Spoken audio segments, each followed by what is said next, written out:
요한복음 4장 10절입니다. 요한복음 4장 10절 말씀입니다.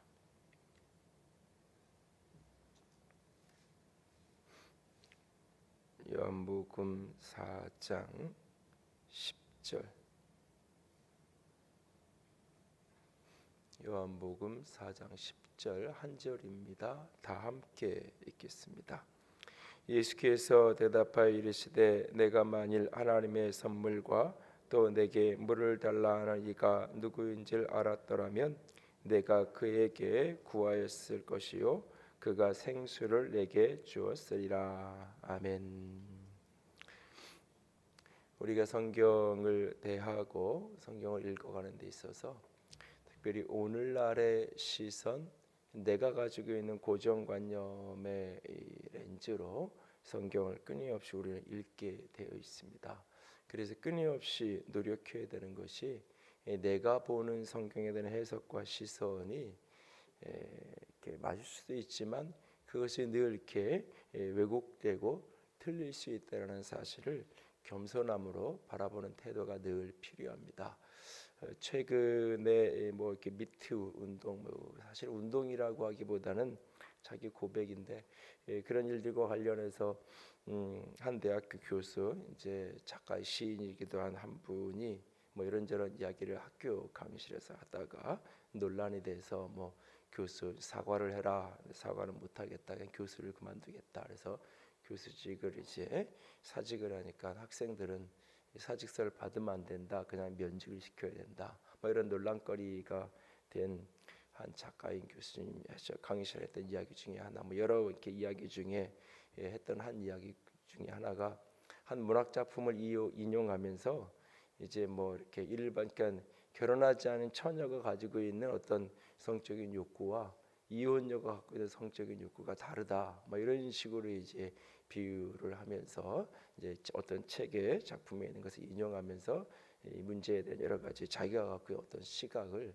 이야기한 부분이 있어서 논란이 되고, 그런 게 신문지상에서 보고 그랬는데, 그러니까는 오늘이 요한복음 4장의 이런 이야기를 마치 그런 관점처럼, 그러니까 여인이 가지고 있는 어떤 성적인 욕구나 이런 어떤 욕망이 채워지지 않아서 오늘 이 4장의 중요한 모티브가 우물이고 목마름이고 생수고 이런 이야기들이 이렇게 언급되면서 이 본문에 등장하는 이 여인이 가지고 있는 기본적인 욕구라고 말할 수 있는 그 목마름의 정체의 핵심은 뭐냐? 이 성적인 갈망을 채우지 못하는 한 여인의 욕망.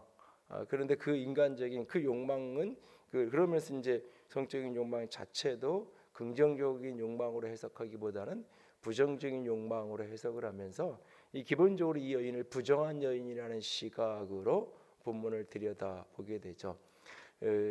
뭐 제클린 오나시스와 같이 이 케네디의 부인이었던 그처럼 뭐 세기의 그 대통령의 부용 부인으로 살다가 또 이제 남편이 그렇게 암살되고 나서는 세계적인 이제 이 선박 부유한 사람에게 부자에게도 시집가고 뭐 이렇게 자신의 어떤 욕망을 채우기 위해서 이렇게 이 남자를 바꿔가는 그런 어떤 모델처럼, 그런 여인처럼 이 본문에 등장하는 이 여인을 해석하게 됩니다.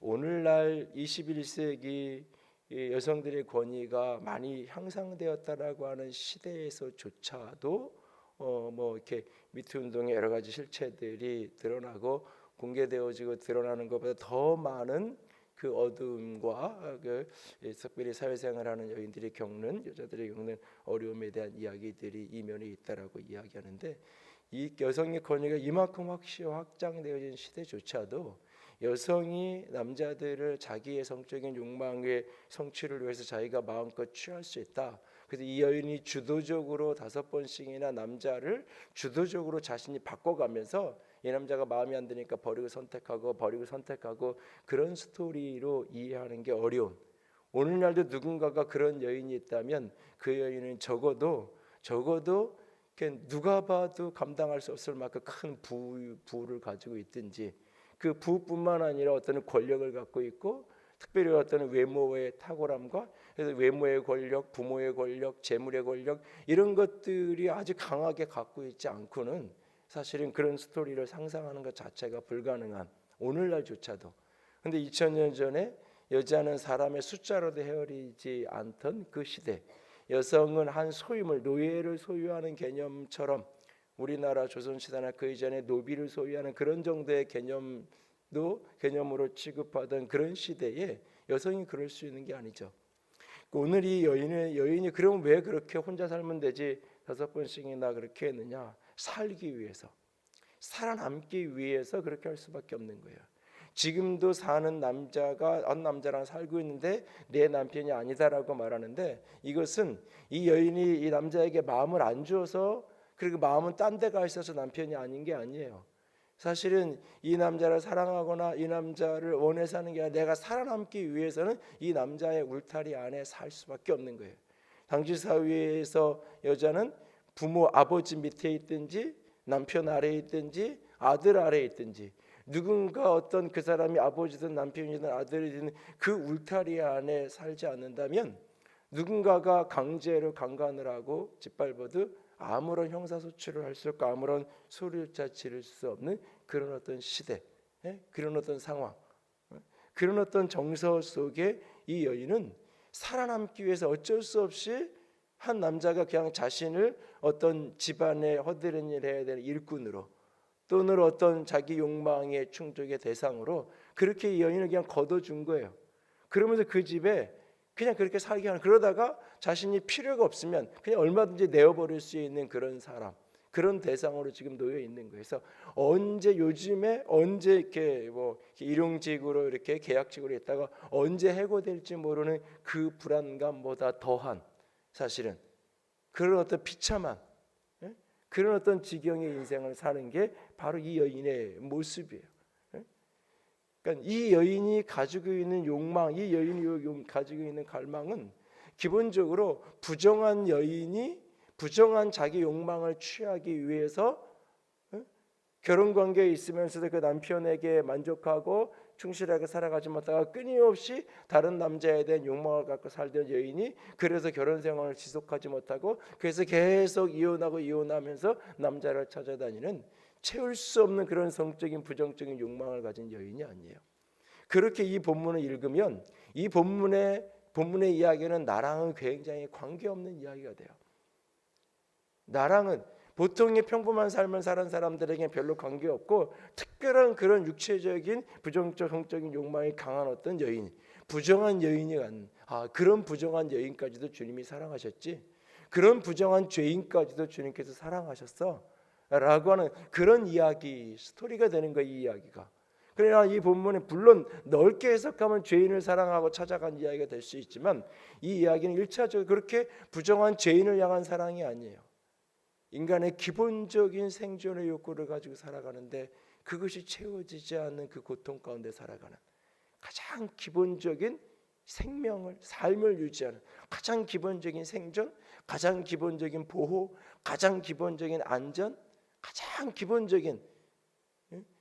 기본적인 그 생존의 욕구, 그 공동체 속에서 살아남아야 되는 그 가장 기본적인 욕구조차 체험받을 수 없는 인간이 인간으로서 가장 기본적인 대접조차 받을 수 없는, 사람이 사람으로 대접받을 수 없는 그 어떤 모습, 자신의 원함이 아니라 강제해서 생존을 위해서 끊임없이 그렇게 5번씩이나 남편이 바뀌어야 되는 그 현실, 끊임없이 버림받고 어쩌면 지금은 같이 살지만 전혀 남편으로서의 아무런 의미가 없는, 그냥 그 집에 일해주기 위해 가 있는 어떤 그런 모습, 돈으로 팔려간 모습보다도 못한 더 비참한 지경을 사는 한 여인이에요.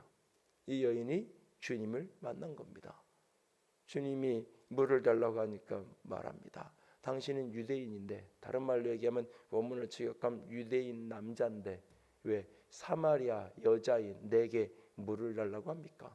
유대인은 사마리아인을 개돼지로 취급하는데 당신은 왜 나한테 이렇게, 그러니까 누군가가 정중하게 말을 건네주는 것조차도 이 여인은 사실 낯선 거예요. 누군가가 나를 개돼지를 취급하지 않고 정중하게 나한테 물 한 대접 달라고 이야기하는 것조차도 이게 사실은 이 여인에게는 충격이에요. 자신을 사람으로 대접하는, 최소한의 예의를 갖춰서 내게 물 한 그릇 달라고 이야기하는 그 모습 자체도 이 여인에게는 낯선 충격이에요. 당신은 유대인인데 유대인은 사마리아인을 개돼지로 취급하는데, 더군다나 유대인들이 기도하는, 유대인 남자들이 아침마다 기도하는 제목 가운데 하나가 나를 여자로 태어나지 않은 것, 나를 유대인 이방인이 아닌 유대인으로 태어나는 게 감사하고 여자가 아닌 남자가 태어나는 것이 감사하다라고 매일 아침마다 기도할 만큼 그렇게 여인을 비참하게 여기고 하던 그런 유대인이, 그 사람이 더군다나 사마리아인이요 여자인 내게 물을 달라고 말을 건네는 것 자체가 이 여인에게는 충격이에요. 그래서 어떻게 당신이 나에게 나 같은 사람에게 그런 이야기를 합니까? 충격으로 반응하는 거죠. 그러니까 예수님이 너에게 물을 달라고 하는 사람이 누구인지 알았다면 내가 나에게 물을 달라니까, 알았다라면 너가 나에게 물을 달라고 했을 거다. 오히려 생수가 내게 있다라고 예수님이 그런 이야기를 오늘 10절에서 하시는 거죠. 그러자 여인은 11절에 여자야 이르되 주여 물기를 그릇도 없고 우물도 없는데 어디서 당신이 생수를 기르리까? 그러니까 맨 처음에는 물을 달라 그러더니 어떻게 당신이 유대인이고 남자인데 나한테 이렇게 이런 걸 요구합니까? 라고 말을 건네니까 내가 누군지 알았다면 네가 오히려 나한테 물을 달라 그랬을 거다. 이 말이 안 맞는 이야기를 하는 거죠. 그러니까 주여 그랬지만 여기에 11절의 주여는 우리가 주님이라고 고백하는, 주권을 고백하는 로드라는 단어가 아니라 영어로 표현하기 위해서 그러니까 선생님, 그러니까 우리가 진짜 이렇게 우리를 가르치는 선생님이 아니라 그냥 이 남자들을 만났을 때 예의상 높여서 그냥 어떻게 보면 아저씨, 선생님 이런 정도의 표현이에요. 당신이 아저씨, 당신 그 물도 없어, 당신은 이렇게 두레박도 없으면서 어떻게 물을 뭐 길러준다고 나한테, 내가 그래도 이렇게 물들 그릇 가지고 내게 와 있는 거지, 이게 말도 안 되는 소리 아냐고 이야기를 하는 거죠. 그래서 여기에 야곱의 우물이 이게 약한 우물이고 뭐 이런 이야기들이 이렇게 오가는 겁니다. 그러니까 13절에 예수님이 이 물을 먹으면 다시 목마르지만 내가 주는 물을 먹으면 목마르지 않을 거다. 이게 도대체 무슨 얘기인지 잘 모르겠는 거예요. 그런데 목마르 한 번만 오면 되고 한 번 먹어서 영원히 목마름을 해결할 수 있는 무언가가 있다면 먹고 싶은 마음이 생기는 거예요. 그래서 15절의 여자가 주여 그런 물이 있다면 내게 주십시오. 선생님 진짜 그런 물이 있다라면 태도가 달라지는 거예요. 이제는 긍정적으로 가서 그런 물이 있다면 내게 주십시오. 그랬더니 갑자기 물 얘기하다가 남편 얘기를 하는 거예요. 남편을 데리고 오라고. 없다고. 그렇지, 너 5번 있었지만 지금 사는 남자도 남편이 아니지. 그러니까 이 여인이 남편을 남편으로 대접하지 않는 게 아니에요. 그 남자가 이 여인을 같이 집에 그렇게 있으면서도 부인으로 대접하자 그냥 허드렛 일꾼으로 자기 욕망의 성취를 위한 그냥 돈 주고 사다 놓은, 내가 너 이렇게 지켜주니까 고맙고 너는 내가 시키는 짓이나 해야 돼? 라고 하는 그런 식의 대접을 받고 사는 거예요. 이 여인이 지금. 그걸 알고 예수님이 얘기하는 거예요. 그랬더니 여인이 예수님이 하는 말이 주여 내가 보니 당신은 선지자입니다. 선지자.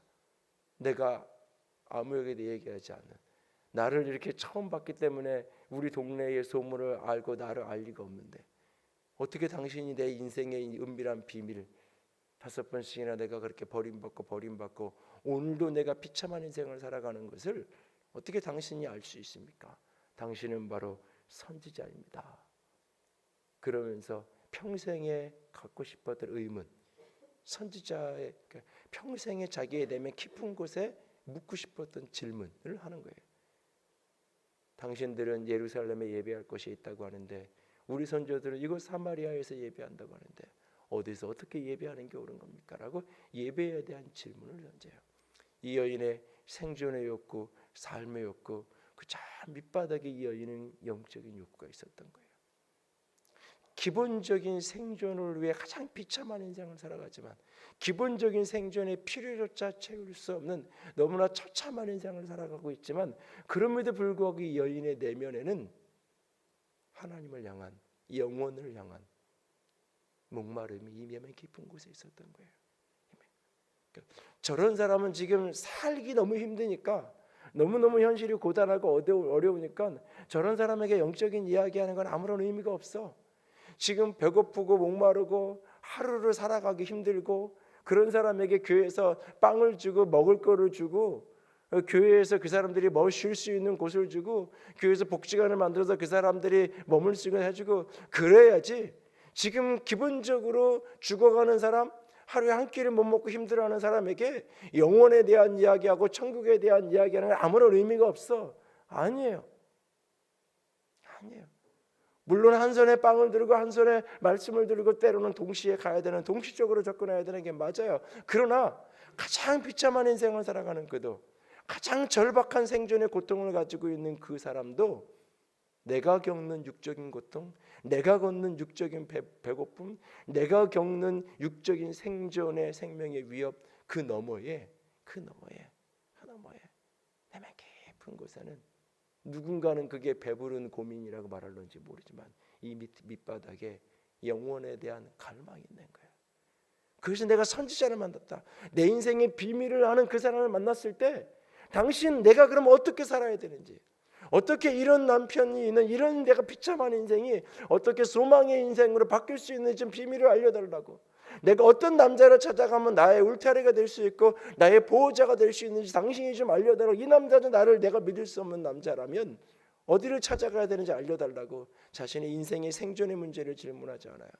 가장 깊은 밑바닥에 있는 영혼의 문제를 여인이 질문을 해요. 그랬더니 예수님께서 이곳에서 저곳에 예배의 중심은 장소가 아니라 하나님에게 예배하는 게 핵심이다. 오직 진리와 성령으로, 성령과 진리로 내 아버지에게, 하나님에게 예배할 때가 올 것이다. 그분은 이 영이다. 그래서 성령으로 예배해야 되고 그분은 내 아버지, 오직 진리 대신 예수 그리스도로만 예배해야 된다. 그러니까 여인이 말하죠. 당신이 그리스도라고. 사람들에게 찾아가서 물동이를 버려둔 채로 마을로 뛰어가서 내가 그리스도를 만났다고. 내 영혼의 갈망을 채울 수 있는 분을 만났다고 소리쳐 외치는 여인들을 달라지고 있는 거예요.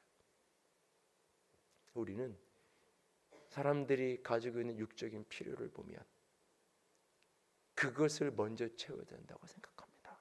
특별히 현대교회에 들어와서 오늘날 교회가 세상 속에서 자꾸 부정적인 이미지가 되는 중요한 이유 중에 하나가 교회가 너무 영적인 이야기만 하고 교회가 너무 천국에 대한 이야기만 해서라고 사람들은 생각해요. 그리고 세상이, 특별히 이 진보적이라고 하는 사람들이 갖고 있는 종교의 가치, 이 시대의 한국 이 사회에 교회를 비롯한 종교가 있는 이유는 뭐냐? 사회를 선순환하기 위해서, 사회를 조금 더 밝게 만들기 위해서. 그래서 종교의 가치는 사회에 그늘지고 어렵고 힘든 사람을 찾아가서 국가 권력이 할 수 없는 그 음지를 좀 도와줘서 그런 데 이렇게 빛을 발하는 것, 그것이 이 땅에 종교가 존재하는 가장 중요한 이유다. 그 이유, 그런 어떤 목적을 성취하지 못하는 교회, 그것이 더 뭐든 사찰이든 어딘지 그런 종교, 그것은 더 이상 존재할 가치가 없다. 그것이 종교는 아편이다라고 이야기했던 핵심 메시지가 그거예요. 그런 역할을 못하면, 그런 어떤 메시지를 계속 세상으로부터 받으니까 교회도 세상 가운데 해야 되는 가장 중요한 일이 그거라고 생각하는 거예요. 그 세상 가운데 전도할 때도 우리 교회가 그걸 해줄 수 있다고 얘기하는 거예요. 그래서 가난한 사람에게는 교회 오면 먹을 거 준다고 얘기하는 거고, 자녀 교육 때문에 고통받는 사람에게는 그 문제를 교회가 해결해 줄 수 있다고 얘기하는 거고, 그래서 그런 육적인 문제를 교회가 해결해 줄 수 있다고 자꾸 얘기하는 거예요.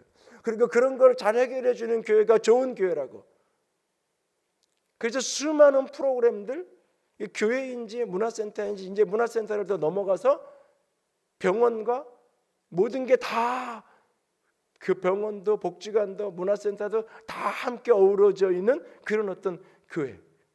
그래서 그런 교회가 좋은 교회. 그런 교회를 원하는, 그리고 그런 걸 소개하면서 그런 걸 잘하는 교회가 건강한 교회라고 우리조차도 착각하는 거예요. 물론 그거 해야 돼요. 배고픈 사람 먹을 거 줘야 돼요. 나눠야 돼요. 그러나 그것이 첫 번째 우선순위는 아니에요. 이 여인이 가장 육적인 고통이 있기 때문에 이 여인의 목마름을 해결하는 첫 번째 우선순위는 어쩌면 이 여인을 안전하게 살 수 있도록 도와주는 거예요. 이 여인에게 안전하게 이 여인을 보호해 줄 수 있는, 그냥 놀이객감으로 한낱 일꾼으로 이 여인을 취급하지 않을 수 있는 그런 남자를 하나 소개해 주는 게 어쩌면 이 여인의 최고의 안전을 보호해 주는 거예요. 지금 육적으로 보면.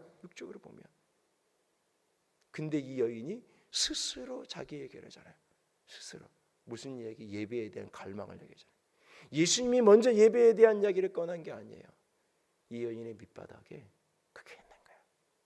그게 누구에게나 가난한 사람에게 밥 한 그릇을 주면 그게 다 해결되는 게 아니에요. 병든 사람에게 그 병에서 노인받게 해주면 해결되는 게 아니에요. 인간이 병으로 고통받은 그 속에서 육체가 낫는 것도 중요하지만 생각하게 돼 있어요. 이 병에서 내가 나아도 결국 죽을 수밖에 없는 게 인생인데, 이 병에서 내가 치유받아도, 이 암덩어리가 다 녹아져서 내가 기적으로 내가 살아도 결국 나는 언젠가 죽음의 자리에 설 수 있을 건데 죽음 너머의 영혼은 어떻게 되는 건가? 그 고통 속에서 그 사람은 고민하는 거예요. 그 사람의 육적인 병이 나아야 하기 때문에 그 사람에게 병원비도 대주고 도와주고 치유도 기도하겠지만 다 밑바닥에 있는 질문이 그 상황 속에 있는 사람에게 있는 거예요. 그 사람이 그 질문을 고백해낼 수 있는 교회, 그 밑바닥에 있는 그 질문을 토로할 수 있는 교회, 영혼의 깊은 갈망을 쏟아내시고 물을 수 있는 그리스도인. 21세기의 가장 대표적인 현상 중에 하나가, 전세적으로 나타나는 현상 중에 하나가 신비 종교의 발흥이에요. 이단과 소수 종교의 발흥이에요. 왜? 인간이 첨단 사회가 되고 과학문명이 발달하면서 모든 것을 다 해결해 줄 것 같은 상황을 만나지만 더 깊은 인간 소외감을 느끼면서 이 속에서 신비에 대한, 영혼에 대한 갈망이 다 깊어지는 거예요, 사실. 그래서 사람들이 예전이 있는 교회, 때로는 그냥 그 공간 속에만 들어가면, 그 공간 속에 들어가만 앉아만 있으면 스테인 글라스와 조명과 이제 그냥 공간 속에 들어가만 있어도 여기에 뭔가가 있는 것 같은, 신이 있는 것 같은 그런 공간, 그런 자리, 때로는 사람이 찾아가는 거예요. 우리의 개신교회, 지금 한국교회 문화기처럼 아주 탁월한 설교자가 있고 아주 열정적인 예배가 있는 공간에서 사람들이 오히려 빠져나가서 아마 저에게 또다시 재정적인 부담 없이 예배당을 건축할 수 있는 기회가 온다면 아마 전혀 다른 아주 전통적인 예전을 집행할 수 있는, 집례할 수 있는 그런 공간, 유럽의 어느 작은 마을에서나 만날 수 있는 그런 어떤 공간을 아마 할 거예요. 또 한번 그렇게. 왜? 사람들이 이제는 많은 말을 듣고 어떤 많은 것, 교회에서 찬양하는 것보다 노래방 가서, 클럽 가서 하룻밤 춤추고 하루 종일 놀고 하면 더 많은 카타르시스가 있고 거기에 뭔지 모르지만 더 느끼고, 사람들이 탁월한 강연, 인터넷만 누리면 손바닥만 잡으면 수많은 강연들, 수많은 설교들. 그래서 몸은 내 교회에서 예배드리면서도 소그룹에 앉아서는 어느 교회, 유명한 교회 목사님, 나 오늘 그 목사님 설교 들었는데 어때? 어느 후배 목사가 와서 고민하면서 그런 얘기를 하더라고요.